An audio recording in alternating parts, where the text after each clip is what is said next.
To say you gotta know somebody, or know somebody to get somewhere these days. To say you know that's alright, yeah that's alright, cause you know that's alright with me. Yeah, you know that's alright, yeah that's alright, cause you know that's alright. You think of something when you brought up commercial real estate, you know, that's where my real heart is, okay? I'm like a lot of short guys with big egos. Keep doing things to make ourselves feel great. And it's an awfully powerful jolt to your life when you buy a big multi-million-dollar building. And I've had to take those feelings and put them on the shelf for a couple of years, because there's a chair right up here, you can sit in, right here. In the front. I've had to put those feelings on the shelf right now, because while there's buildings out there that I could steal for almost nothing, what the hell am I going to do with them once I buy them?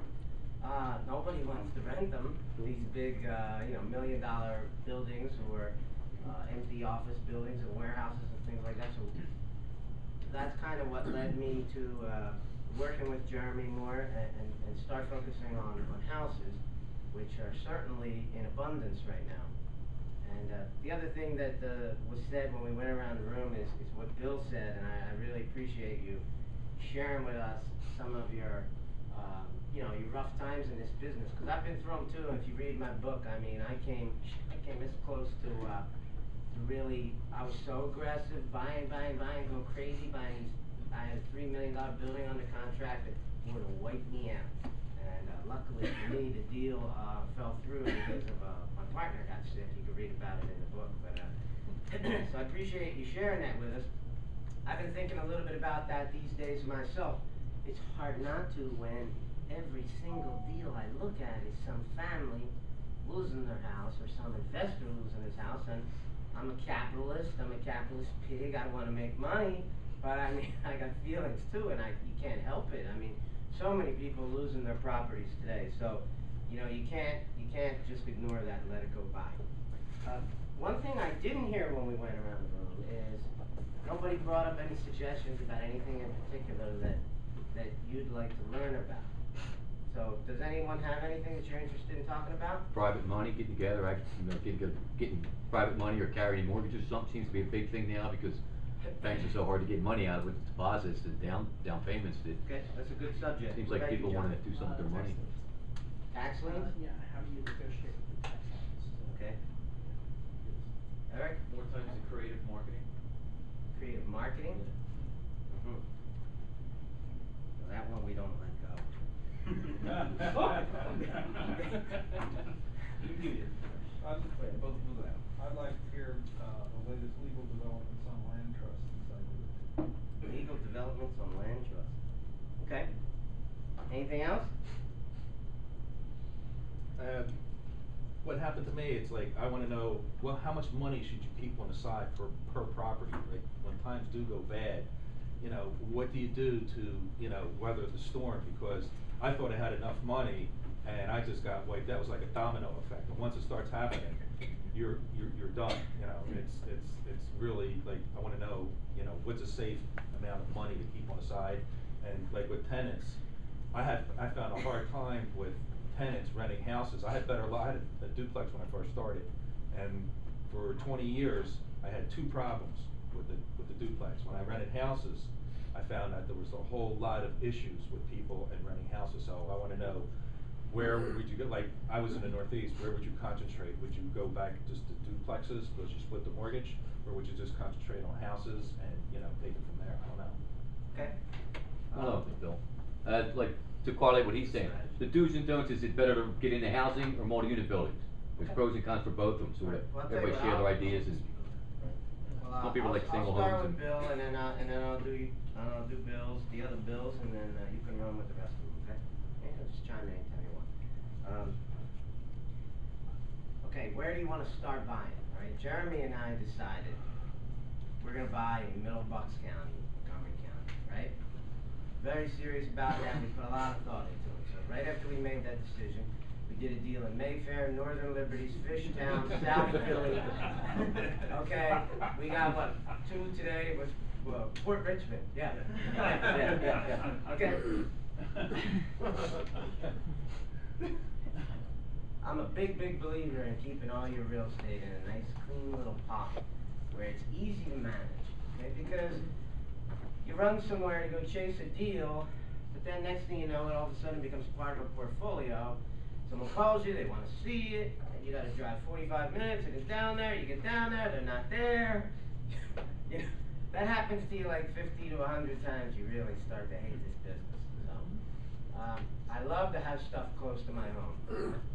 The downside to having stuff in a little pocket close to where you live is that you leave a lot of money on the table because you're maybe not making the best real estate deal that you can make. Okay. A positive to it is in the areas that I buy in. I mean, I'm the man. I'm the expert. Nobody's getting over on me. I don't make any mistakes in the areas that I am intimately familiar with. But the deals may not be as strong as some of the certain pockets throughout the general area. And we find in the city sometimes as hard as I try to get out of the city, it's like, you know, it just keeps sucking you back in down there. We've done some pretty strong deals down there we could talk about tonight, but so geography is tough. I mean, as far as the strategy goes, everybody has different philosophies. You heard in this room going around, you got, you know, Jason, if he has to buy and hold a house, he thinks that's like a major problem, yet that's my focus. Because I think in the end, that's the easiest money you're ever gonna make in your life. So nobody's right or wrong. There's, you know, people who do flips. He does wholesaling. I do buy and holds. Everybody has their own philosophies. There's so many different ways to invest in real estate. You've got to figure that out for yourself. I mean, in the end, as long as you achieve your goals with money, I guess it doesn't really matter. You know. A lot of that is why too. It's situational, depending on the person. Depends on your age a lot because you know, if you're starting out. It's a lot of people are retiring, so they want to get out of the heavy intensive management business, and they're not going to be buying, you know, 5-unit buildings in Norristown.